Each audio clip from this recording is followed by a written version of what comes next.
Hello and welcome guys. आज हमारा chemistry solid state का पार्ट 4 है।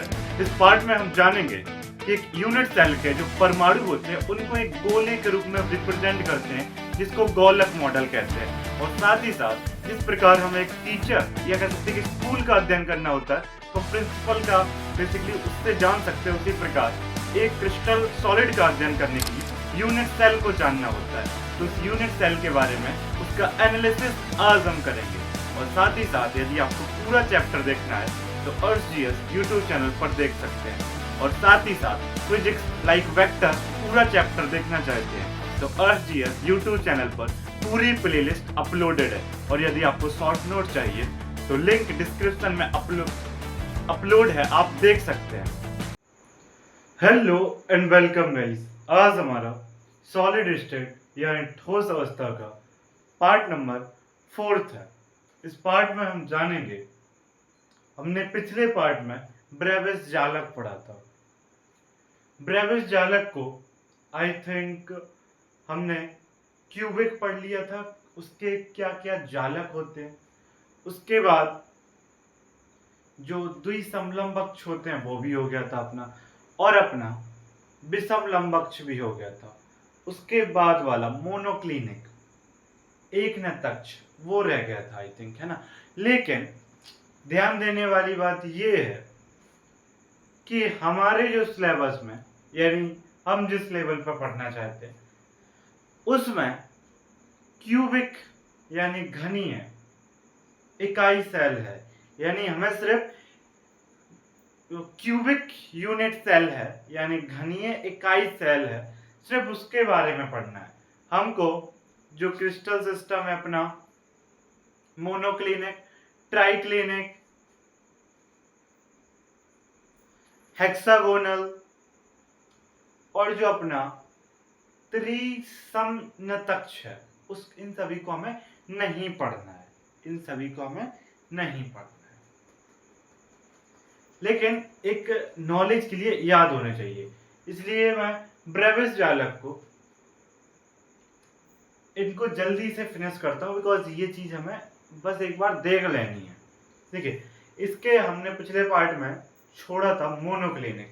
मोनोक्लिनिक की इस प्रकार की जो आपके ब्रेविस जालक होते हैं, है ना, मोनोक्लिनिक के इस प्रकार के कुछ जालक होते हैं। एक आपका पी टाइप का होता है, पी बोले तो सरल मोनोक्लिनिक, और आपका एक होता है अंत्य एंड सेंटर्ड जो वाला होता है ना मोनोक्लिनिक, एक वो होता है। तो ये दोनों होते हैं आपके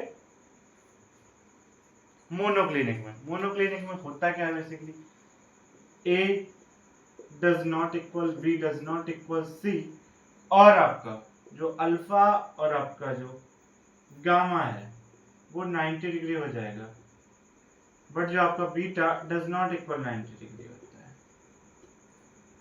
है ना। ये मोनोक्लिनिक में होता है। मोनोक्लिनिक के बाद ट्राइक्लिनिक। ठीक है, ट्राइक्लिनिक में क्या होता है, त्रिनतक्ष में इसमें वही property A does not equal B does not equal C. लेकिन यहां पर क्या होता है, A alpha does not equal beta does not equal gamma does not equal 90, यानी आपका कोई भी एंगल 90 नहीं होगा। इसमें आपका सिर्फ एक बनेगा जो कि पी टाइप का हो रहा है, होता है सम नहीं सरल त्रिनतक्ष बनता है इस प्रकार का। ठीक है, इसका षटकोणीय है हेक्सागोनल। हेक्सागोनल में क्या होता है, हेक्सागोनल में भी A does not equal B does not equal C होता है। और जो दूसरी चीज इसमें होती है, अल्फा और बीटा आपका 90 हो जाएगा, लेकिन आपका गामा 120 डिग्री हो जाता है ना।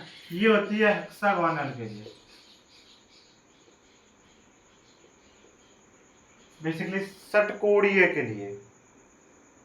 और इसमें आपका एक ही टाइप का बनता है सरल, पी टाइप का, है ना, बेसिकली सरल षटकोणीय बस। देखिए, पहला आपका क्यूबिक, क्यूबिक में 3 बनते थे। एंड सेंटर्ड को छोड़ दो, बाकी सब उसमें तीनों बनते थे जालक। उसके बाद अपना दूसरा हमने पढ़ा था, उसमें आपके पास कौन सा वाला, कौन सा वाला, द्विसमलंबक, उसमें चारों थे।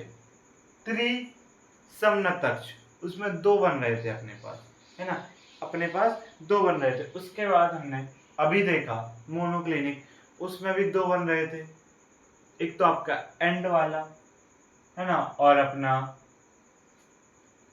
अभी हाल हमने इसको एक बी टाइप का बनता था, और अभी हमने देखा हेक्सागोनल को, इसमें सिर्फ सरल वाला बनता है। ठीक है, इसके बाद त्रि भी हो गया, है ना। अब त्रिसमनतक्ष, इसमें भी सरल वाला बनता है। इस प्रकार का प्रॉपर्टी हम जानते हैं, A is equal to B is equal to C, और alpha is equal to beta is equal to 90, but gamma does not equal 90.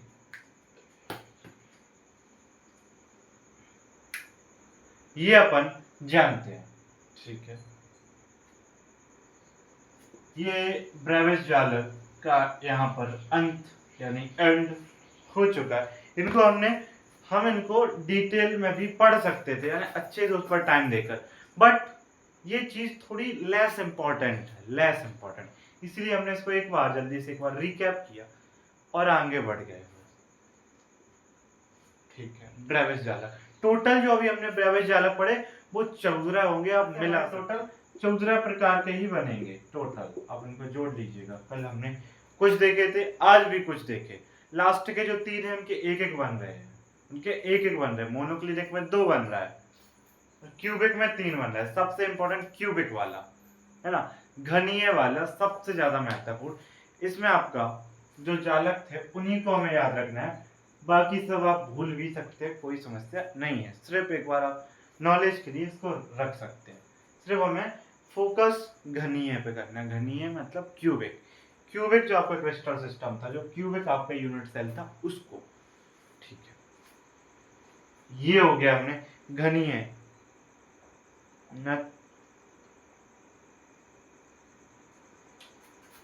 अब हम एकक सेल के अभिलाक्षणिक गुण, एकक सेल के यूनिट सेल के एकक सेल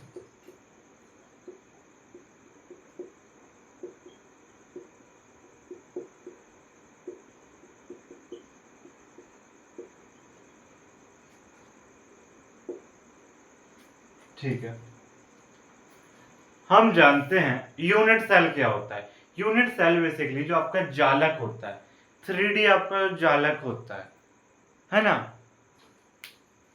तो ऐसे कई सारे 3D जालक होते हैं, है ना। तो एक अगर आप 3D जालक को लेंगे तो आपको एक सेल होगा, या आप ऐसे कह सकते हैं कि जो आपका एक क्रिस्टल होता है, क्रिस्टल ठोस, उसका अगर मैं एक छोटा सा भाग ले लूं तो उसे क्रिस्टल कहते हैं। और क्रिस्टल जो होता है ना, वो कई सारे यूनिट सेल यानी एकक सेलों से मिलकर बना होता है। बेसिकली एकक सेल यूनिट चीज है, इसीलिए इसको यूनिट सेल कहा गया। मान लीजिए आपको एक स्कूल के बारे में के बुक लिखना है, तो आप क्या करेंगे, उसके जो प्रिंसिपल रहे होंगे आप उनको पकड़ेंगे, है ना। आप प्रिंसिपल से, क्योंकि प्रिंसिपल उस स्कूल को संभाल रहा है, तो आप एक प्रिंसिपल से सारी चीजें पूछ लीजिए, पूरे आपने स्कूल का स्टडी कर लिया। उसी प्रकार ये जो एकक सेल है ना, मतलब एकक सेल है ना, ऐसे कई सारे एकक सेलों से क्रिस्टल बनता है। तो आपने एकक सेल के बारे में जान लिया, इसका मतलब आपने पूरा क्रिस्टल समझ लिया। तो एकक सेल के अभिलाक्षणिक गुण को जानने वाले, इसके पार्ट क्या होते हैं, बस हम इसको देखने वाले। पहला है आपका क्रिस्टल अक्ष, क्रिस्टलीय अक्ष, क्योंकि इसकी हम बाद में जानते हैं डेफिनेशन। बेसिकली ये एक प्रतिच्छेद होता है। क्या होता है? प्रतिच्छेद होता है। बेसिकली इकाई सेल में ये प्रतिच्छेद होता है 3 फलकों का।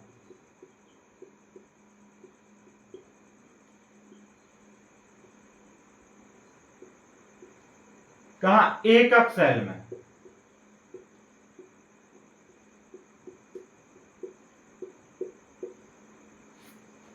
लेकिन जो आपके फलक है ना, वो एक चीज है इंपॉर्टेंट, जो आपके फलक है ना वो एक ही तल में नहीं होने चाहिए, यानी समान तल नहीं होना चाहिए। सीधी बात। जो आपकी एकक सेल की फलक है वो अलग अलग तल में होना चाहिए। इधर देखिए, एग्जाम्पल देखते हैं। जैसे आपके पास ये देखिए, ये आपका एक तल है, ये वाला, ये आपका बेसिकली जो ये लिखा है ना, इसको हम x कह देते हैं, इसको हम z कह देते हैं, इसको y। तो ये जो है ना, ये बाहर की तरफ इसकी इस तरह निकली हुई है बाहर, ये ना बाहर की तरह निकली हुई है। तो देखो, एक फलक आपका ये इतना हो गया, एक फलक आपका इतना हो गया, एक फलक आपका इतना हो गया, तो 3 फलक है, तीनों अलग अलग है, तीनों अलग अलग तल में है। तल मतलब देखिए, ऐसे देखिए, जैसे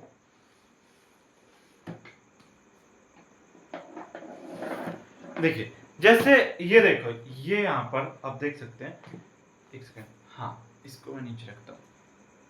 तो ये मान लो आप, ये एक तल है, बेसिकली ये एक तल है, ये प्लेन है, ठीक है। तो एक ये बेसिकली क्या, ये क्यूब ही तो है। एकक सेल क्या होती है? क्यूब। हम कौन सी एकक सेल के बारे में जाने? क्यूबिक एकक सेल के बारे में। तो क्यूब में क्या होता है बेसिकली, हम अभी एकक सेल के बारे में बात करें, कोई भी एकक सेल हो सकती है, क्यूबिक हो, है ना, हेक्सागोनल हो, है ना, कोई भी हो, ठीक है। तो यहां पर हम देखें, ये एक प्लेन है और ये मैंने कह दिया दूसरा प्लेन है, ये एक दूसरा प्लेन है।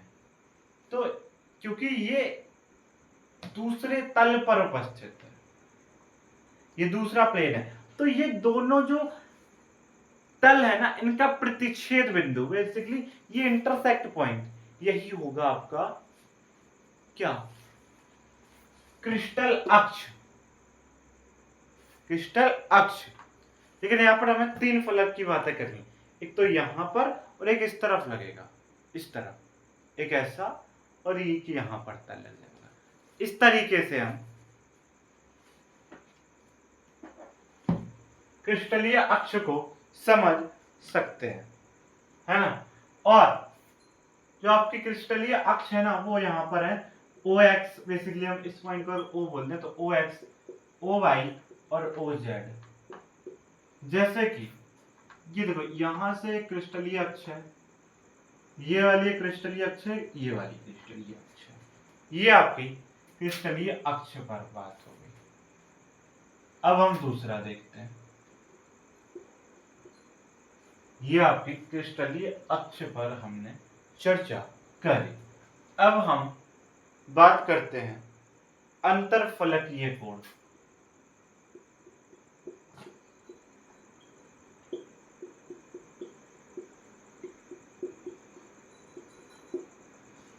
अंतरफलकीय कोण ऐसा एंगल या ऐसा कोण होता है जो कि क्रिस्टलीय अक्षों के मध्य होता है। कहां? क्रिस्टलीय अक्षों के मध्य।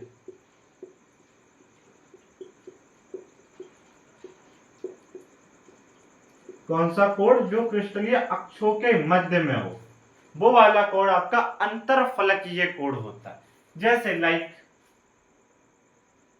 x और z के मध्य आपका, देखिए आपको इस चीज को हमेशा रखना, अल्फा कहां होगा, बीटा कहां होगा, गामा कहां होगा इस चैप्टर में।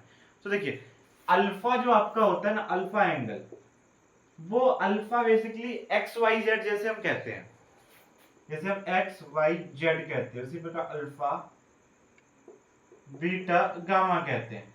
तो आपको बेसिकली एक्स के साथ ऐसे रिलेट करना है ना, X alpha Y beta Z gamma. तो जब आप एक्स और जेड के बीच बात कर रहे हो, तो कौन सा नहीं आ रहा, देखो एक्स और जेड के मध्य एंगल निकालना है, तो आपको बाई अक्ष इसमें नहीं आ रहा, बाई क्रिस्टलीय अक्ष इसमें, जो ओ वाई आपका क्रिस्टलीय अक्ष है वो इसमें नहीं आ रहा है। तो इसका एंगल बीटा है, तो इसके बीच बीटा आ जाएगा। और आप जेड और वाई के बीच देखिए, जेड और वाई के बीच एक्स, जो ओ एक्स क्रिस्टलीय अक्ष है वो नहीं आ रहा है, तो इसका मतलब यहां पर अल्फा बनेगा। मतलब जो ना आए, जैसे यहां पर देखिए एक्स और वाई, तो यहाँ पर जेड नहीं आ रहा, तो जेड वाला एंगल गामा, बस जेड वाला एंगल गामा।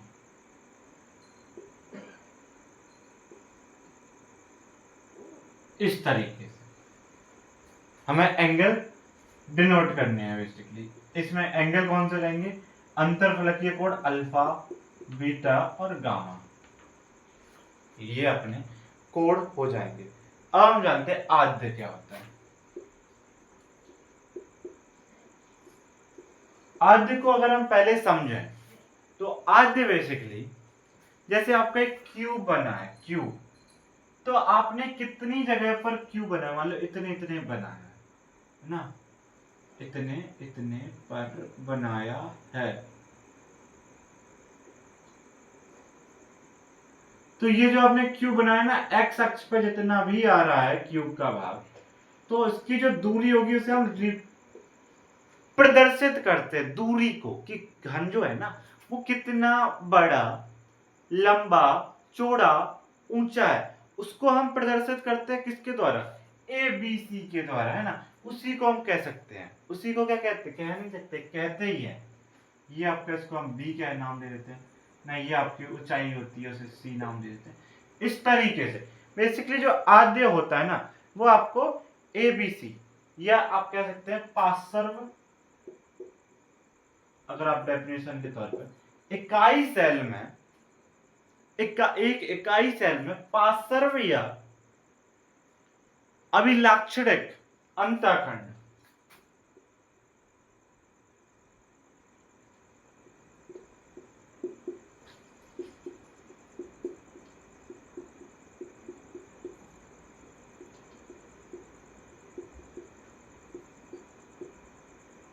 उसे हम क्या कहते हैं? आद्य कहते हैं। बेसिकली आद्य जो है ना वो आपकी ए बी सी है, बस इस चीज को आपको याद रखना है ना। आद्य, अंतरफलकीय कोण और अपना क्रिस्टलीय अक्ष, ये हमने 3 महत्वपूर्ण चीजें देखी, ठीक है। अब जो नेक्स्ट टॉपिक आता है, ये बेसिकली आसान था, है ना। हाँ, इसके बाद देखिए जो एकक सेल है, यूनिट सेल, बेसिकली ये आपकी एक एकक सेल है, यूनिट सेल। तो इस यूनिट सेल को के लिए एक नियम होता है, क्या? एकक सेल का कौन सा? गोलक मॉडल, एक गोला का इसमें रोल होता है, इसीलिए इसे गोलक मॉडल कहते हैं। तो एकक सेल का गोलक मॉडल, एकक सेल का गोलक मॉडल देखते हैं।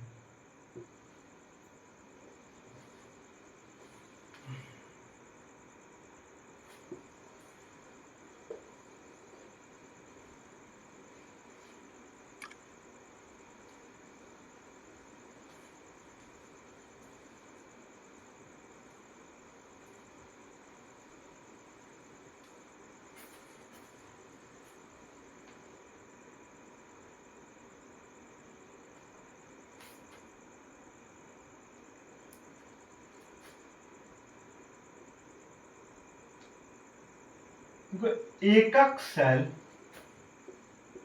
का गोलक मॉडल,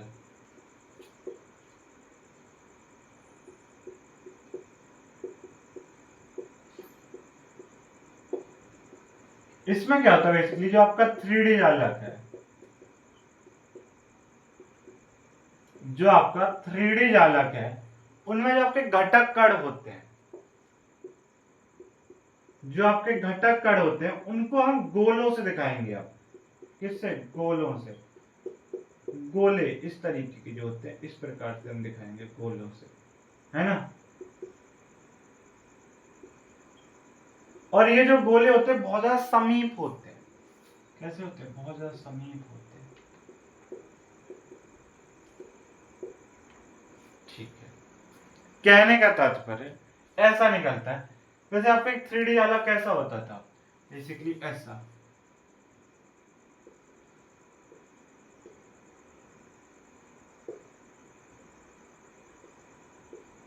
ऐसे हम यहाँ पर एक ऐसे करके ऐसे एक मान लो आपके पास एक कौन सा वाला एक जो आपका सरल जालक है बेसिकली एस सी बोले तो सिंपल क्यूबिक है आपके पास क्यूबिक लैटिस।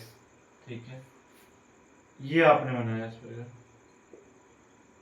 ना, ये कौन सी सेल बन गई? Simple simple cubic cell. तो इसमें जो आपके परमाणु है वो एक यहाँ यहाँ यहाँ यहाँ यहाँ यहाँ यहाँ। तो आपको ये जो परमाणु है ना, घटक कण, बेसिकली घटक कण क्या होते हैं? परमाणु, अणु या आयन। तो ये जो है ना घटक कण, अब हम उनको गोलों से दिखाएंगे। कैसे? देखो इसको हम कैसे दिखा सकते हैं। देखो ये मैं सिर्फ 2D में दिखा सकता हूँ, यहाँ पर 3D में यहाँ पर आपको दिख जाएगा, है ना। बेसिकली जो 2D में देखो ऐसे करेंगे इस प्रकार से ऐसे, तो मैंने इसको ना बड़ा कर दिया इस प्रकार, इसको बड़ा कर दिया, इसको बड़ा कर दिया।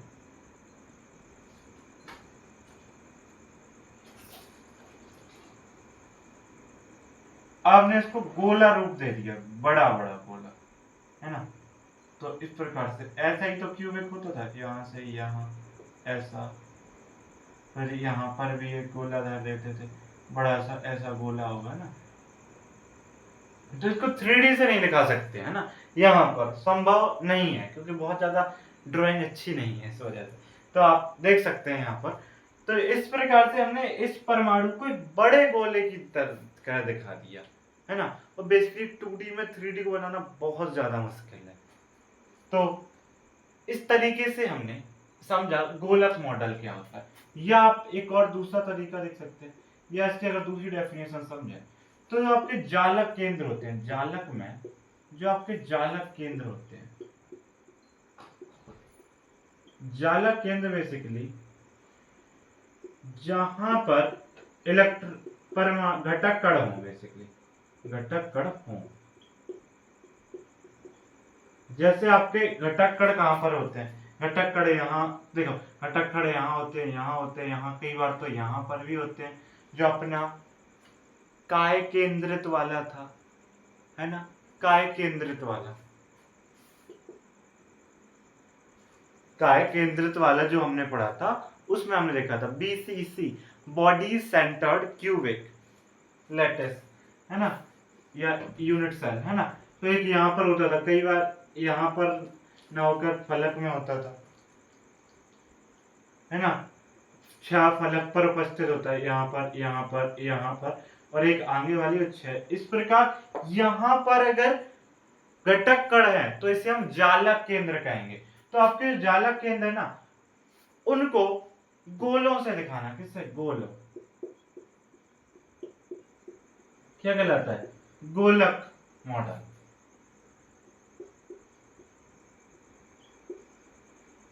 गोलक मॉडल कहलाता है। तो ये अपना गोलक मॉडल हो गया। इस तरीके से हम गोलक मॉडल को समझ सकते हैं, क्योंकि अब हम इस तरीके से ना करके इस तरीके से समझेंगे, क्योंकि आगे की चीजें कुछ हैं कि जो एकक सेल होता है उसका हम एनालिसिस करेंगे, विश्लेषण करेंगे कि जो आपकी एकक सेल है ना उसमें कितनी कितनी चीजें हैं। जैसे आप एक स्कूल का विश्लेषण करने जाएंगे तो क्या क्या देखेंगे वहां पर? पानी कैसा है, शिक्षा व्यवस्था कैसी है, बाथरूम कैसी है ना, और वहां पर डे क्लासेस लगती हैं या नहीं लगती हैं, प्रेयर होती है या नहीं होती है, या एग्जाम होते हैं नहीं होते हैं, यही तो आप देखेंगे। तो उसी प्रकार यदि हमें एक यूनिट सेल का विश्लेषण करना है तो उसके बारे में हम देखेंगे कि उसमें कितने परमाणु होंगे, उसकी भुजा बिमा कैसे निकालेंगे, बेसिकली ए जो होती है ना, अभी हमने देखा ABC, वो निकालेंगे हम। या फिर उसकी की जो कोऑर्डिनेशन संख्या क्या होती है, उपसह संयोजक संख्या क्या होती है, या उसका त्रिज्या क्या होती है, या हम कह सकते हैं कि उसका घनत्व क्या होता है, रो। तो इसी सारी चीजों का विश्लेषण करेंगे। इसका मतलब हम यूनिट सेल का एनालिसिस कर रहे हैं, उसके बारे में जान रहे हैं ज्यादा चीजें। तो अब हम यूनिट सेल का विश्लेषण करेंगे। घनीय एकक सेल, देखिए हम जानेंगे जो आपका क्यूबिक यूनिट सेल है, बेसिकली घनीय, हम किसके बारे में पढ़ेंगे? अब सिर्फ क्यूबिक के बारे में, क्यूबिक के बारे में पढ़ेंगे। तो क्यूबिक में 3 तरह के जालक आते हैं, उन्हीं 3 तरह के लैटिस को हम पढ़ेंगे। चौथा लैटिस नहीं पढ़ना, हमें सिर्फ क्यूबिक वाला पढ़ना है। तो घनीय एकक सेलों का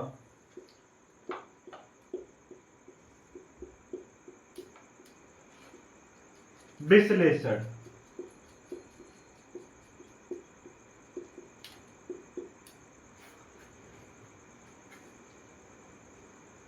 क्यूबिक यूनिट सेलों का विश्लेषण। तो पहला तो इसमें हम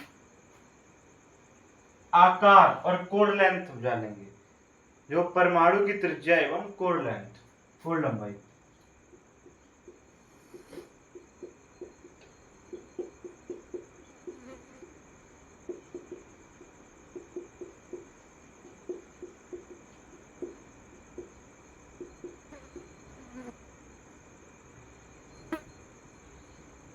परमाणु की संख्या,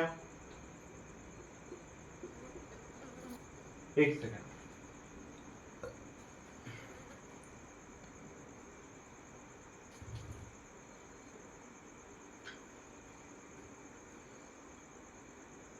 प्रत्येक एकक सेल में परमाणु की संख्या एक,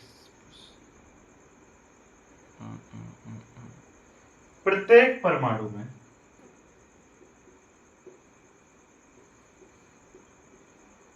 ये आप कह सकते हैं कि जो आपका प्रत्येक एकक सेल में परमाणु संख्या, प्रत्येक परमाणु नहीं, प्रत्येक एकक सेल में परमाणुओं की संख्या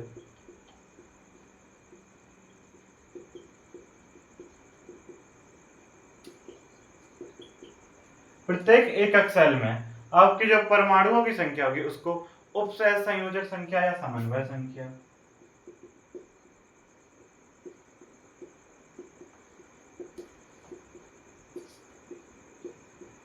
बेसिकली कोऑर्डिनेशन नंबर या समन्वय संख्या,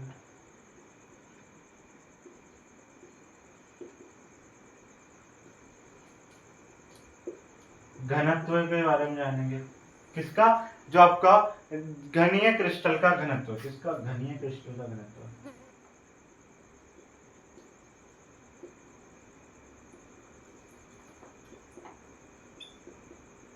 घनत्व, इसकी विमा के बारे में जानेंगे। एकक सेल की आपकी जो विमा होती है उसके बारे में देखेंगे।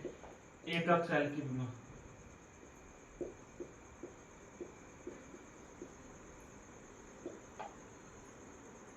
एकक सेल की विमा, इन सभी चीजों के बारे में हमें पढ़ना है। ये आई थिंक ये लास्ट में लिखा है एकक सेल की विमा। क्या? एक सेकंड,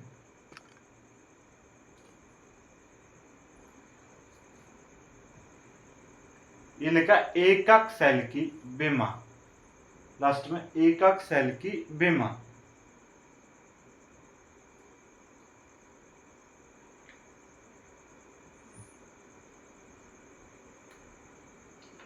ठीक है, इसके बाद हम देखते हैं, स्टार्ट करते हैं पहला जो अपना विश्लेषण है, परमाणु की त्रिज्या एवं कोण लेंथ, कोण लंबाई।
देखो, परमाणु की त्रिज्या मतलब आर, लेंथ मतलब ए, कोर लेंथ होती है ए, कितनी ए, क्योंकि हम क्यूब के लिए जानते हैं क्यूब में एल बी एच सभी एक होती हैं। एल बी एच लंबाई इज इक्वल टू चौड़ाई इज इक्वल टू ऊंचाई, तो उसको हम ए बी सी ना लेकर सिर्फ ए लेते हैं, ठीक है, इसलिए हम उसको कोर लेंथ कहते हैं। कोर लेंथ बेसिकली इस तरीके का, जैसे अगर मैं यहाँ पर गोला दिखाऊंगा तो ये जो यहां से ना ये दूरी यही हो जाएगी अपनी ए हो जाएगी, क्या ए, यानी कोर लेंथ, ठीक है। कोर लेंथ आइए जानते हैं। परमाणु की त्रिज्या एवं कोर लेंथ, ठीक है, जानना स्टार्ट करते हैं। सबसे पहले कोर लेंथ, पहले जानते हैं त्रिज्या होता क्या है। बेसिकली अपने पास मान लो एक ये और एक ये, इसको इधर बनाते हैं इस तरफ, इधर, क्योंकि मैं इधर 3D लगाऊंगा, 3D विजुअल। इसके बाद एक चीज और, डी, किन्हीं दो निकटवर्ती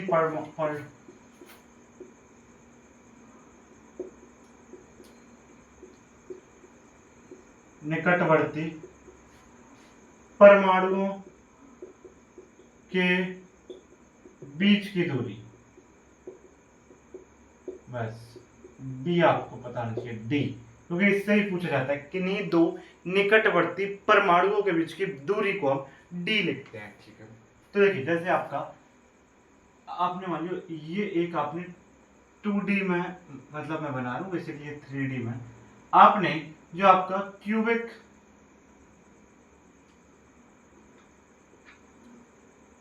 यूनिट सेल है उसको दिखाया, ठीक है। तो जब आपने दिखाया ना, त्रिज्या बेसिकली इस गोले की त्रिज्या कितनी है, ध्यान देखिए, इस गोले की त्रिज्या आर है ना, आर है, तो इसे हम त्रिज्या कहेंगे। और जो ए क्या होगा बेसिकली, एक जो है ना वो ए, ये है कोर लेंथ, कोर लेंथ इसको कहेंगे हम ए। और आर डी क्या होगी, किन्हीं दो परमाणु के बीच की निकटतम दूरी, basically A is equal to D E होगी इसके लिए, है ना, इस सिस्टम के लिए, इस चीज के लिए। लेकिन आगे ए इज इक्वल टू डी नहीं होगा, अभी हम देखेंगे। अभी सिर्फ हमारा मोटिव ये है कि ए क्या होता है, आर क्या होता है, डी क्या होता है, बस इसको जानना। अब हम स्टार्ट करते हैं तीन चीजों को जानना। देखो इसको समझ जाने के बाद पहला है आपका, हमें जानना है बेसिकली, देखो एससी मतलब समझो, इसका मतलब है सिंपल क्यूबिक, सिंपल क्यूबिक जो आपका लैटिस या यूनिट सेल है ना उसको जानेंगे बेसिकली, जो सरल सरल घनीय एकक सेल के बारे में जानते हैं, उसकी त्रिज्या एवं, पहले तो एससी के बारे में जानेंगे, फिर बॉडी सेंटर्ड क्यूबिक यानी कि काय केंद्रित घनीय एकक सेल के बारे में जानेंगे, फिर आपका एफसीसी फलक केंद्रित घनीय एकक सेल के बारे में जानेंगे, उसकी त्रिज्या के बारे में बात करेंगे। सबसे पहले बात करते हैं एससी। देखो एससी क्या होता है, पहला देखो एससी जो होता है ना वो क्या होता है, जिसमें परमाणु कोनों पर उपस्थित होते हैं इस तरीके से,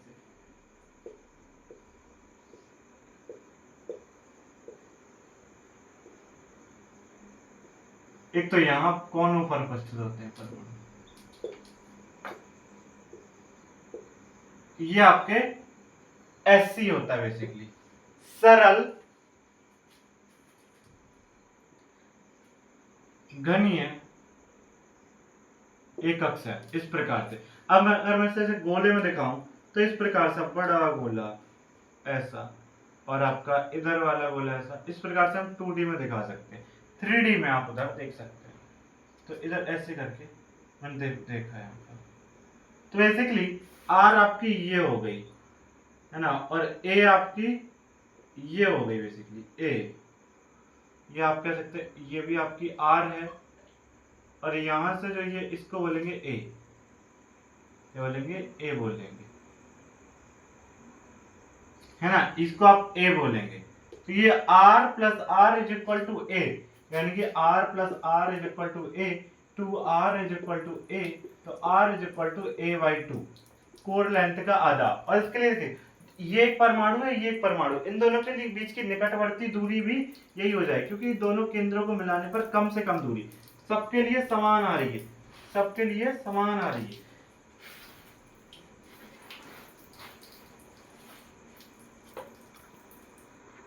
है ना। तो r is equal to a by 2, और इसके लिए d भी समान होगा, तो r is equal to d by 2 हो जाएगा। ये आप कह सकते हैं इस तरीके से, ठीक है।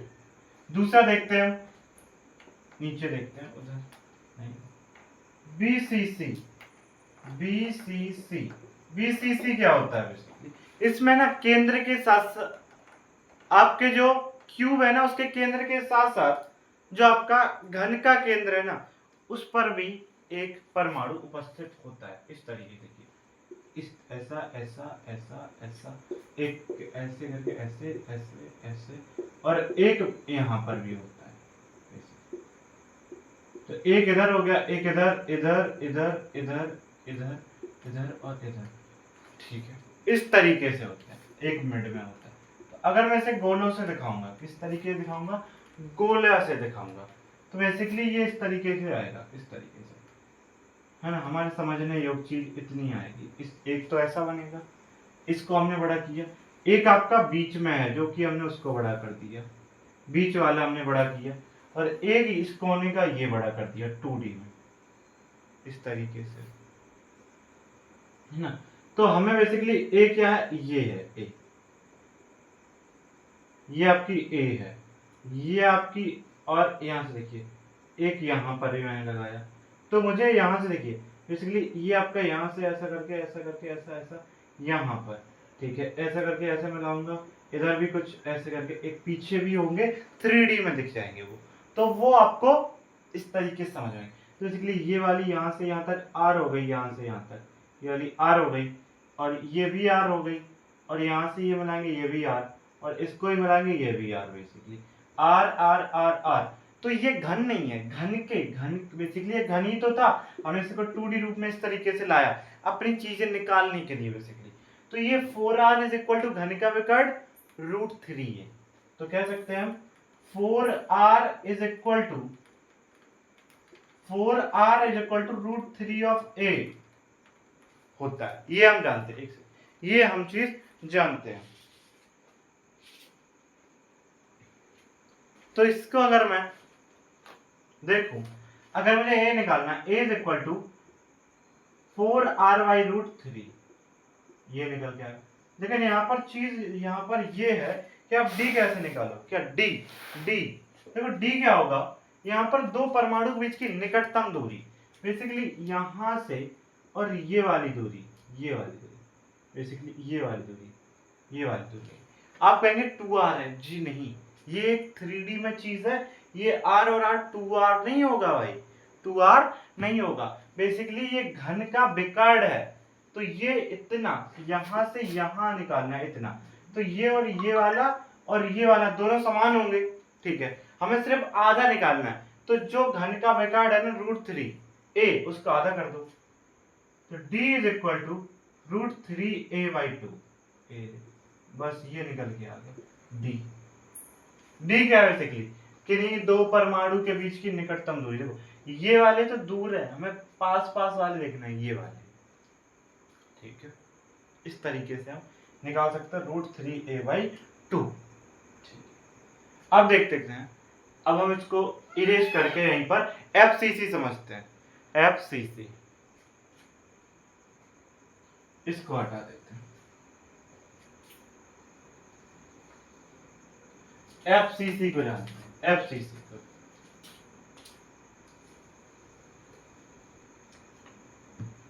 FCC थर्ड, FCC में क्या होगा बेसिकली, FCC में कुछ इस प्रकार होता है, एक ऐसा ऐसा,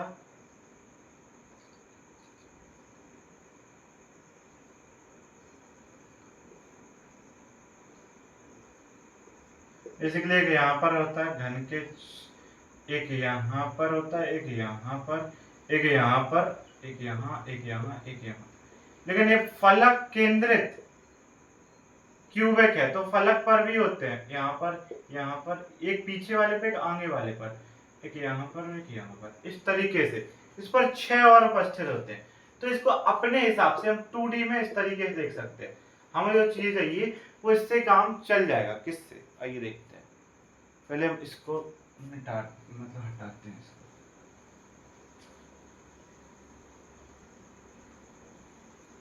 तो किससे काम चल जाएगा, किससे काम चल जाएगा।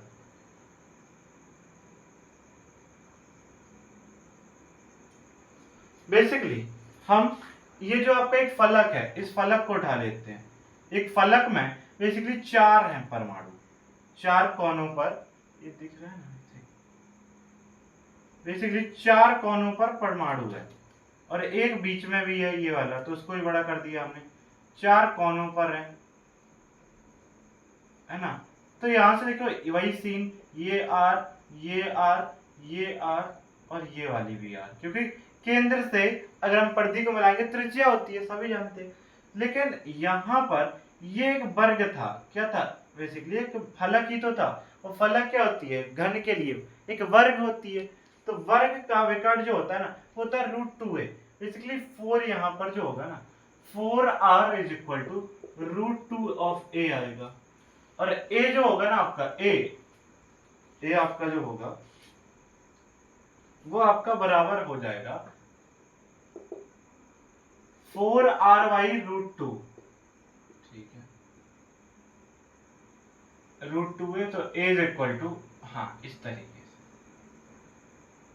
है ना, इस प्रकार कह सकते हैं। a is equal to 2√2r भी कह सकते हैं, या r is equal to a 2√2, इस तरीके से। तो r निकालना इससे निकाल सकते हैं, a निकालना इससे निकाल सकते हैं, a निकालना इससे निकाल सकते हैं, r निकालना हो तो इधर √3a/4 r इससे निकाल सकते हैं, है ना, इस तरीके से। तो हमें यहां से d का भी फॉर्मूला देखना है, d तो हम जानते हैं। देखो बेसिकली d क्या हो जाएगा, इसमें दो निकटवर्तियों के बीच की दूरी, यहां पर जो आपका d हो जाएगा वो क्या होगा, देखिए ये बेसिकली जो आपका घन का विकर्ण है, ये क्या घन का विकर्ण है, नहीं ये बेसिकली वर्ग का विकर्ण है। तो वर्ग के विकर्ण का आधा कर दो। आपको ना कई बार ऐसा लग सकता है ये 2r कर दो सीधा, ऐसा नहीं होगा, ऐसा नहीं होगा। इसका हमें d निकालने के लिए जो आपका इसका विकर्ण है √2a/2, तो आपका d is equal to a/√2 आपका निकल के आ जाएगा। बस इस चीज को हमें याद रखना है, बस इसी पर आपको क्वेश्चन पूछ जाएंगे, आपसे बोला जाएगा एक FCC है, उसके लिए आपको निकटवर्ती, दो निकटवर्ती परमाणुओं के बीच की दूरी निकालो, त्रिज्या निकालो, कोर लेंथ निकालो, कोर लंबाई निकालो। इस तरीके से आपको ये जो फॉर्मूले हैं, देखिए एक गोला होता है, बेसिकली गोला, है ना। तो एक गोला पीछे, उसके पीछे थोड़ा धसा हुआ होता है ना, इसीलिए हम यहाँ पर 2r नहीं कहते, 2r नहीं कहेंगे, है ना। मतलब d is equal to 2r नहीं होगा, यहाँ पर हम विकर्ण का आधा करेंगे, विकर्ण का आधा, तब निकलेगा ये a/√2। ठीक है, तो हमने परमाणु की त्रिज्या और कोर लंबाई को समझ लिया, है ना। अब हम दूसरे टॉपिक पर बढ़ते हैं, प्रत्येक एकक सेल में परमाणुओं की संख्या।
परमाणु की संख्या बेसिकली हम जेड से दिखाते हैं इसको, हमें इसमें जेड फाइंड करना है, परमाणुओं की संख्या।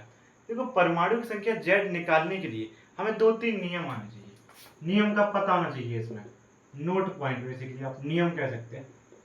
तो इसमें पहला नियम ये है, आपको ये पता होना चाहिए कि आपका जो एक घन है ना, उसमें जो आपके कोने पर, आपका एक जो घन है ना, उसमें आपके कोने पर जो परमाणु उपस्थित होते हैं इस तरीके के, ये देखिए, ये जो कोने पर परमाणु उपस्थित होते हैं, या फिर आपके जो केंद्र पर उपस्थित होते हैं परमाणु, या आपके जो फलक पर परमाणु उपस्थित होते हैं, उनकी क्या भूमिका रहती है, उनका क्या योगदान रहता है इस घन को बनाने में, इस एकक सेल, यूनिट सेल को बनाने में, उस योगदान को आपको पता होगा तो आप जेड आसानी से निकाल लेंगे, जेड आसानी से निकाल सकते हैं, क्योंकि तो उसी का यूज करके हम निकालेंगे। देखिए कैसे, बेसिकली आपको याद रखना है कि जो आपको कोनों पर उपस्थित जो आपके परमाणु होते हैं, उनका योगदान बेसिकली 1/8 होता है। कितना? क्योंकि 8 होते हैं, 1/8 भाग।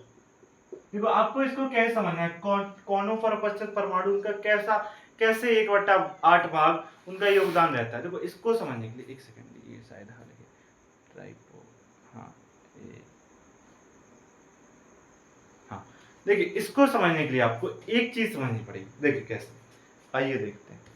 सबसे पहले एग्जाम्पल, जैसे ये आपकी एक बुक है ना, ये एक बुक है। इस बुक में एक कोने पर, हम बात कैसे कर रहे हैं, कोने पर जो उपस्थित परमाणु, तो इस कोने पर एक परमाणु उपस्थित है, तो इस परमाणु को हमें ढकना है। मान लो मैं बताता हूँ, ये परमाणु मैंने बनाया, ये एक देख नहीं रहा होगा लेकिन थोड़ा थोड़ा, ये यहाँ पर एक परमाणु बना, ये एक यहाँ पर, ये एक परमाणु मैंने बनाया। तो इस परमाणु को ढकना है, ये किसी को ना दिखे, ये किसी को ना दिखे। तो आप क्या करेंगे, नहीं यहाँ पर नहीं है क्योंकि ये तो फलक पर, यहाँ पर इस टोन पर है, इस पॉइंट पर है, मान लो, या आप इस पॉइंट पर है, इस पॉइंट पर है एक परमाणु। तो उसको ढकने के लिए क्या करेंगे, आप एक बुक को इधर से लाएंगे, एक सेकंड, एक मतलब क्यूब को इधर से लाएंगे, जैसे कि ये कोने पर ढकना है, एक इधर से लाएंगे, है ना, एक आप इधर से लगाएंगे बुक, एक आप इधर पे यहाँ पर लगाएंगे, है ना, इस तरीके से, मतलब एक आपने यहाँ पर लगा दी, एक आपने यहाँ पर लगाएंगे, एक आप इधर लगाएंगे, और 4 आप ऊपर लगाएंगे। तब इस जो आपका कोना है ना, वो ढक पाएगा, वो किसी को नहीं दिखेगा बेसिकली। तो आपको 8 बुक, या कह सकते हैं 8 क्यूब की आवश्यकता पड़ेगी। एक मान लो इस कोने पर एक परमाणु है बेसिकली, जैसे मान लो ये एक परमाणु है, इस कोने पर ये एक परमाणु निकला हुआ है, एक परमाणु, इसको ढकने के लिए आपको एक इधर किताब, एक इधर, एक इधर, और 4 ऊपर किताब, टोटल 8 किताब है, या कह सकते हैं 8 क्यूब की आवश्यकता पड़ेगी कोनों पर छुपाने के लिए उस परमाणु को। तो 8 की आवश्यकता पड़ेगी। तो एक परमाणु को बेसिकली कोनों पर उपस्थित एक परमाणु, बेसिकली एक परमाणु का जो 1/8 भाग, तो 8 परमाणु को एक ढकने में लग रहा है, तो एक परमाणु को 1/8 भाग लग जाएगा, इस तरीके से। दूसरा देखिए, एक फलक पर होगा, फलक पर उपस्थित जब एक परमाणु है, उसकी भूमिका क्या रहेगी, बस आपको इसको समझना है बस। और केंद्र पर, जो घन के केंद्र पर है, फलक के केंद्र पर, बेसिकली फलक के केंद्र पर, और यहां पर घन के केंद्र पर,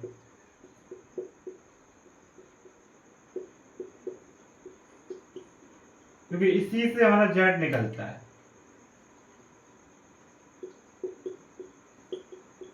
इसके लिए देखो, जब एक घन के फलक के केंद्र पर, बेसिकली जो फलक है, देखो फलक क्या है, जैसे आपका ये घन का टाइप, अभी मतलब ये तो इसको हम घन ले सकते हैं, मान लो, जैसे मान लो ये घन है, मान लो ये एक पूरा दोनों को मिला के घन हमने कह दिया। मान लिया है लेंथ, ब्रेथ, चौड़ाई सब कुछ बराबर है, ऊंचाई, हाइट सब कुछ समान है, ठीक है। तो इसमें ना ये एक फलक पर ना ये एक परमाणु है, मान लो इस फलक के केंद्र पर एकदम बीच में यहाँ पर एक परमाणु निकला हुआ है, इस पर ये एक परमाणु है, ये एक परमाणु है बेसिकली, ये एक परमाणु है। तो इस परमाणु को फलक, ये वाली हमने एक फलक मानी, इस फलक के केंद्र पर एक परमाणु रखा हुआ था इस प्रकार से। तो ये जो पूरी फलक है ना इस तरफ की, इसमें मैंने एक परमाणु रखा केंद्र पर, तो इसको ढकने के लिए क्या करेंगे आप, इधर और दो बुक लगा देंगे, बस खत्म, कोई नहीं देख पाएगा इसको कि यहाँ पर कोई परमाणु या नहीं है। यानी कि दो की आवश्यकता पड़ी बेसिकली, कितने की, दो की। बेसिकली हमने दो बुकों से एक क्यूब माना था उसे, एक, क्योंकि वो एक ही क्यूब हमने मान के चले थे, ये एक क्यूब है, तो हमें दो क्यूब की आवश्यकता पड़ी एक फलक के केंद्र को ढकने के लिए। तो एक क्यूब की भूमिका क्या रखी, 1/2, दो, बेसिकली हमें दो परमाणु, दो घन से एक फलक को केंद्र का जो परमाणु है उससे ढकेंगे, तो एक से 1/2 भाग, और इसका बेसिकली तो घन के अंदर है, ये तो घन के अंदर है ना, घन के केंद्र पर है, घन के अंदर है, तो इसे ढकने के लिए सिर्फ ये वाला जो घन है सिर्फ इसकी आवश्यकता पड़ेगी, तो एक ही घन की, एक भाग, क्या कह सकते हैं, संपूर्ण भाग। बस अब हम निकालेंगे जेड फाइंड करेंगे, जेड। तो जेड निकालने के लिए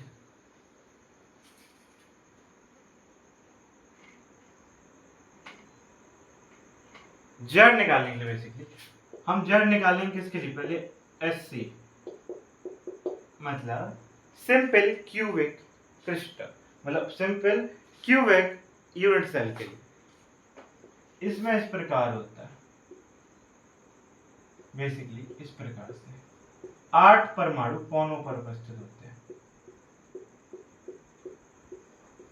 तो एक देखो जेड इज इक्वल टू, आपको जितने भी परमाणु है, कितने हैं, 8 परमाणु, मतलब कोने पर हैं तो उनको देखना है, अलग अगर केंद्र पर है उनको अलग तरीके से देखना है। तो 8 परमाणु है कोनों पर, और एक परमाणु की भूमिका 1/8 है, तो उसका मल्टीप्लाई करवा दो, तो बस 8 से 8 करके जेड की वैल्यू एससी के लिए 1 आ गई। अब देखो बीसीसी के लिए, दूसरा बीसीसी के लिए जेड की वैल्यू, बीसीसी के लिए बेसिकली क्या होता है, ऐसे ऐसे ऐसे ऐसे ऐसे ऐसे ऐसे ऐसे, यहाँ पर यहाँ पर यहाँ पर यहाँ पर यहाँ पर यहाँ पर, और एक केंद्र पर भी होता है। तो जेड निकालने के लिए आपको क्या करना है, सबसे पहले देखो कोने पर देखना है, फिर अगर केंद्र पर है तो केंद्र पर देखो, फलक पर है तो फलक पर देखो, अलग अलग देखना है। कोनों पर सभी है, कोनों पर कितने हैं, कोने पर देखो 8 है, कोने पर 8 है ना। तो पहले देखो 8 है और एक की भूमिका, तो 8 परमाणु है, एक की भूमिका कितनी है, 1/8, उसका मल्टीप्लाई, और इसको ब्रैकेट के अंदर बन, अब प्लस जो अलग है केंद्र पर है, केंद्र पर जो एक है, और एक की भूमिका एक ही होती है, तो 1 × 1 होगा, तो 8 1, तो z is equal to 1 + 1, it means z की वैल्यू 2 निकल के आ गई। अगर हम FCC के लिए देख लें,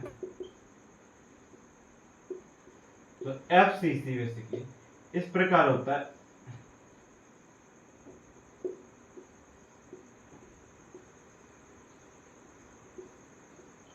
एक यहाँ पर होता है, एक यहाँ पर, एक यहाँ पर, एक पीछे साइड, एक यहाँ पर, एक यहाँ पर, और 8 यहाँ पर होते बेसिकली। फलक के केंद्र पर 6 होते, नहीं फलक के केंद्र, हाँ सही तो करो, फलक के केंद्र पर 6 होते हैं और कोनों पर 8 होते हैं। तो जेड निकाल लेंगे, सबसे पहले कोने पर देखो, फलक पर देखो, केंद्र पर देखो, अलग अलग देखना है, और उनकी भूमिका को देख के गुणा करवा देना और ऐड कर देना। और देखो 8 है, एक की भूमिका 1/8, ब्रैकेट 1 प्लस, अब देखो फलक वाले कितने हैं, 6, एक की भूमिका कितनी होती है फलक में, 1/2, बस द्वितीय 6, 8 एकम 8, Z is equal to 1 + 3 is equal to 4, तो जेड की वैल्यू 4 निकलती है, जेड इज इक्वल टू 4। इस तरीके से प्रत्येक एकक सेल में परमाणुओं की संख्या निकाल सकते हैं।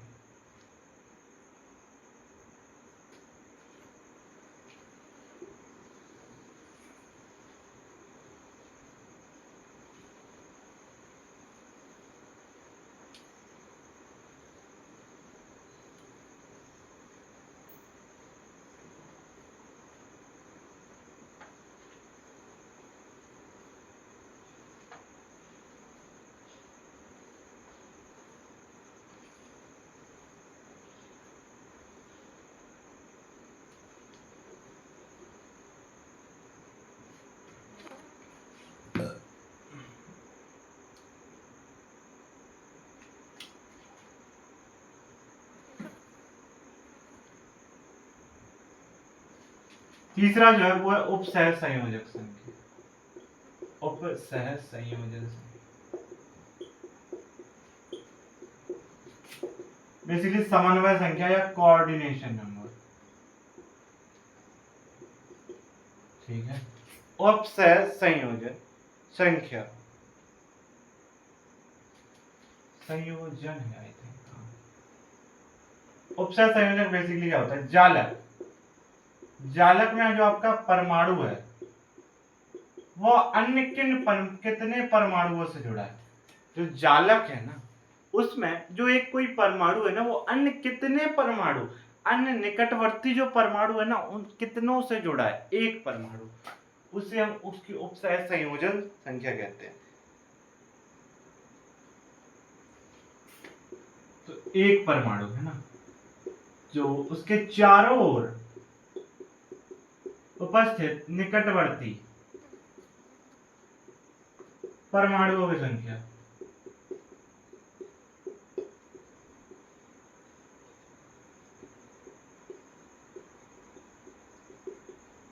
उसी हम संख्या को क्या कहते हैं, उपसह संख्या। बेसिकली उपसह संयोजन संख्या एक ऐसी संख्या है जो जालक में उपस्थित एक परमाणु का अन्य, जो अन्य ये कह सकते हैं उसके चारों ओर उपस्थित जो निकटवर्ती जो आपके परमाणुओं की संख्या को हम उपसह संयोजन संख्या कहते हैं, पहली चीज।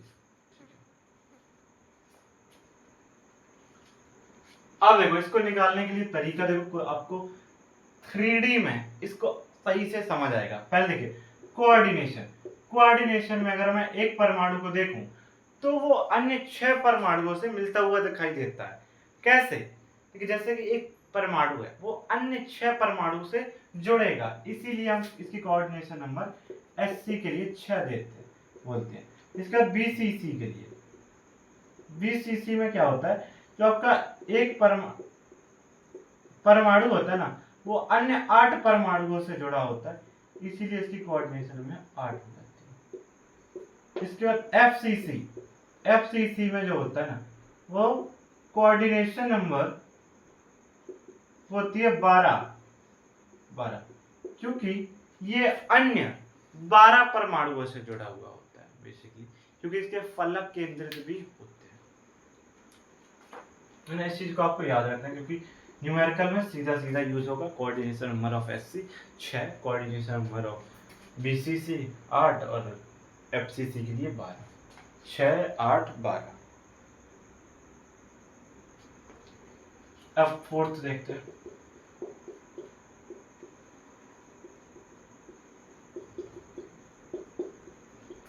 क्रिस्टल जालक का घनत्व, रो की डिस्कशन करेंगे। रो क्रिस्टलीय जालक या नहीं घनीय क्रिस्टल का घनत्व, क्यूबिक की बात कर रहे हैं इस वजह से, घनीय क्रिस्टल का घनत्व। देखिए घनत्व क्या होता है, द्रव्यमान अपॉन आयतन, है ना। ये हम कह सकते हैं इकाई सेल का आयतन, किसका, इकाई, यूनिट सेल कह सकते हैं, यूनिट सेल का द्रव्यमान अपॉन यूनिट सेल का आयतन।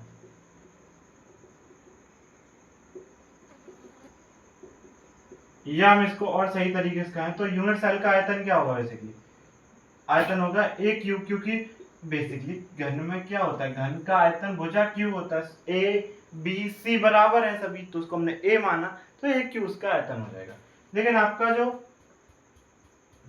यूनिट सेल का घनत्व हो जाएगा तो कह सकते हैं हम कि परमाणुओं की संख्या और एक परमाणु का द्रव्यमान, आपका यूनिट सेल का द्रव्यमान हो जाएगा। कितने परमाणु हैं वो निकाल लो और एक परमाणु का कितना द्रव्यमान ये निकाल लो, खत्म है।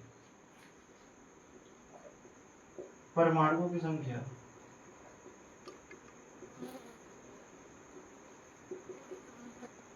और एक परमाणु का द्रव्यमान,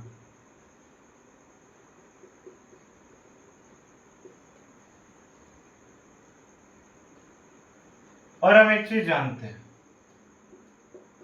एक पर देखो Na परमाणु का द्रव्यमान कितना होता है, बेसिकली W होता है, नहीं आपका M मानते हैं हम, क्या मोलर वेट, मोलर भार जो होता है, नहीं मोलर नहीं, जो आपका भार होता है, हम कहते हैं ना कि ऑक्सीजन O2 का 32 ऐसे लेके चलते हैं, उसी को हम भार कहते हैं। तो एक परमाणु का भार कितना होगा, एक परमाणु का द्रव्यमान कितना होगा, वो जाएगा 1/m, नहीं m/na, m/na हो जाएगा। तो बस एक परमाणु का द्रव्यमान हमें निकल गया कितना m, और परमाणु की संख्या अभी निकाली है z, क्या होती है z, तो बस यहाँ पर rho is equal to z into m upon na नीचे आ जाएगा, और इंटू भुजा क्यू, या आप कह सकते हैं कोर लेंथ की घन, इस प्रकार से हम कह सकते हैं। इधर भी लिखें तो rho is equal to Z into M upon N A into core length का घन, ये हो गया इस तरीके से, है ना। और हम जानते हैं जेड निकालना, एससी के लिए, बीसीसी के लिए, एफसीसी के लिए, इसके लिए होता है आई थिंक 1 2 4, बस ये जेड निकालना हम जानते हैं। परमाणु भार आपको दिया गया होगा, ये आप निकाल सकते हैं, क्योंकि आवर्त सारणी में अनावश्यकता है केमिस्ट्री अगर पढ़ रहे हैं इस लेवल की। इसके बाद देखिए फिफ्थ विमा, विमाओं पर बात कर लेते हैं। इकाई शैल की जो विमा थी उस पर, विमा बेसिकली भुज ए होता है ना, दो परमाणु के बीच की निकटवर्ती दूरी ए बोल सकते हैं, ए है ना, ए इज इक्वल टू, हमने अभी देखो अगर मैं इससे ए निकालने की कोशिश करूं तो मैं रो इंटू एन ए, यहाँ से क्या निकालू, भुजा क्यू मतलब ए क्यू निकालू, तो rho N A upon Z into M, तो A is equal to cube root rho into N A upon Z into M. इस तरीके से ये हो गई विमा, ये होगा। तो समय समाप्ति की घोषणा, यानी कि ये अपना जो आज का हमने कई सारी चीजें डिस्कस करी, सबसे महत्वपूर्ण विमीय नहीं, सबसे महत्वपूर्ण जो आपका यूनिट सेल है ना, उसका विश्लेषण, एनालिसिस ऑफ यूनिट सेल सबसे इंपॉर्टेंट। इसकी जो आपको जेड निकालना, विमा निकालना, आपको कोऑर्डिनेशन नंबर निकालना, और जो आपको आर ए, इनसे क्वेश्चन आपसे पूछे जाएंगे, है ना। ये आपसे घनत्व निकालना, इन पर क्वेश्चन आते हैं, इनसे संबंधित क्वेश्चन आपसे पूछे जाते हैं, इन्हीं पर न्यूमेरिकल बनते हैं। तो मिलते हैं पार्ट नंबर 5 में, इसी से रिलेटेड जो हमने आज पढ़ा है उससे रिलेटेड जो क्वेश्चन है उनको हम नेक्स्ट पार्ट में डिस्कस करेंगे। मिलते हैं पार्ट नंबर 5 में। वाले कितनी है 6, एक की भूमिका कितनी होती है फलक में 1/2, बस। द्वितीय 6, article 8, z is equal to 1 + 3 is equal to 4, तो z की वैल्यू 4 निकलती है, z इज इक्वल टू 4। इस तरीके से प्रत्येक एकक सेल में परमाणुओं की संख्या निकाल सकते हैं।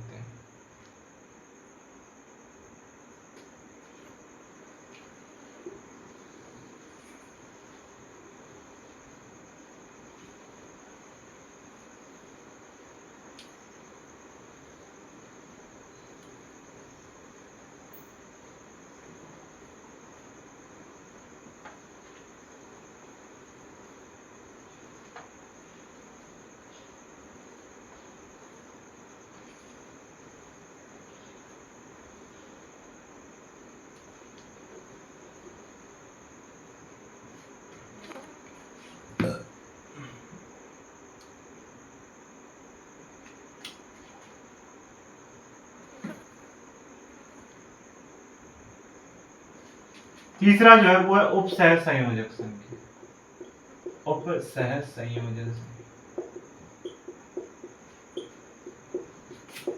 बेसिकली समन्वय संख्या या कोऑर्डिनेशन नंबर, ठीक है। उपसय संयोजन संख्या,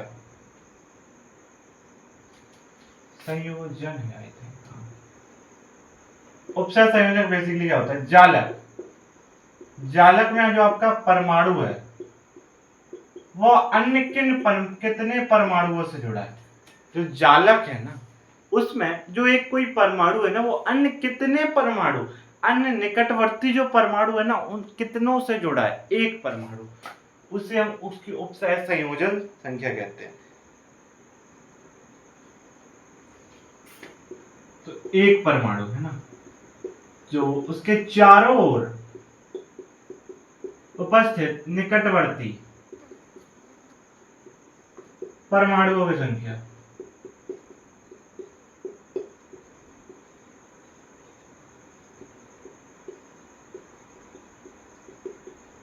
उसी हम संख्या को क्या कहते हैं, उपसय संख्या। बेसिकली उपसय संयोजन संख्या एक ऐसी संख्या है जो जालक में उपस्थित एक परमाणु का अन्य, जो अन्य ये कह सकते हैं उसके चारों ओर उपस्थित जो निकटवर्ती जो आपके परमाणुओं की संख्या को हम उपसय संयोजन संख्या कहते हैं। पहली चीज। अब देखो इसको निकालने के लिए तरीका देखो, आपको 3D में इसको सही से समझ आएगा। पहले देखिए कोऑर्डिनेशन, कोऑर्डिनेशन में अगर मैं एक परमाणु को देखूं तो वो अन्य 6 परमाणुओं से मिलता हुआ दिखाई देता है। कैसे? कि जैसे कि एक परमाणु है वो अन्य 6 परमाणु से जुड़ेगा, इसीलिए हम इसकी कोऑर्डिनेशन नंबर Sc के लिए 6 देते बोलते हैं। इसके बाद BCC के लिए, BCC में क्या होता है, जो आपका एक परमाणु होता है ना वो अन्य 8 परमाणुओं से जुड़ा होता है, इसीलिए इसकी कोऑर्डिनेशन में 8 हो जाती है। इसके बाद FCC, FCC में जो होता है ना वो कोऑर्डिनेशन नंबर होती है 12, क्योंकि ये अन्य 12 परमाणुओं से जुड़ा हुआ होता है बेसिकली, क्योंकि इसके फलक केंद्रित भी होते हैं। मैंने इस चीज को आपको याद रखना है क्योंकि न्यूमेरिकल में सीधा सीधा यूज होगा। Coordination number of Sc 6, coordination number of BCC 8 और FCC के लिए 12, 6, 8, 12। अब फोर्थ देखते हैं।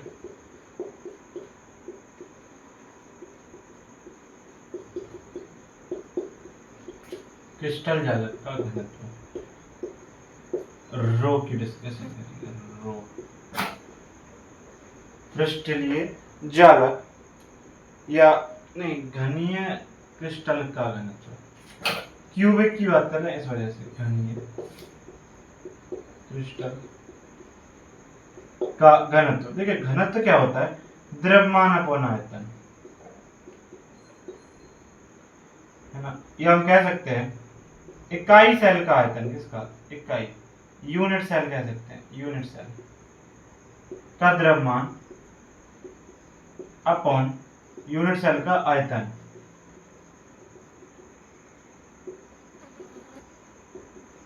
या हम इसको और सही तरीके से कहें तो यूनिट सेल का आयतन क्या होगा, बेसिकली आयतन होगा A क्यूब, क्योंकि बेसिकली घन में क्या होता है, घन का आयतन भुजा क्यूब होता है। A B C बराबर है सभी, तो उसको हमने A माना तो A क्यूब उसका आयतन हो जाएगा। लेकिन आपका जो यूनिट सेल का घनत्व हो जाएगा तो कह सकते हैं हम कि परमाणुओं की संख्या और एक परमाणु का द्रव्यमान, आपका यूनिट सेल का द्रव्यमान हो जाएगा। कितने परमाणु हैं वो निकाल लो और एक परमाणु का कितना द्रव्यमान ये निकाल लो, खत्म खेल। परमाणुओं की संख्या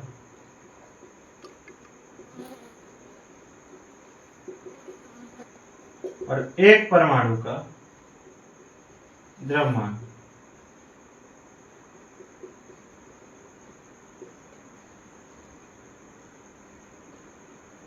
और हम एक चीज जानते हैं, एक पर देखो Na परमाणु का द्रव्यमान कितना होता है,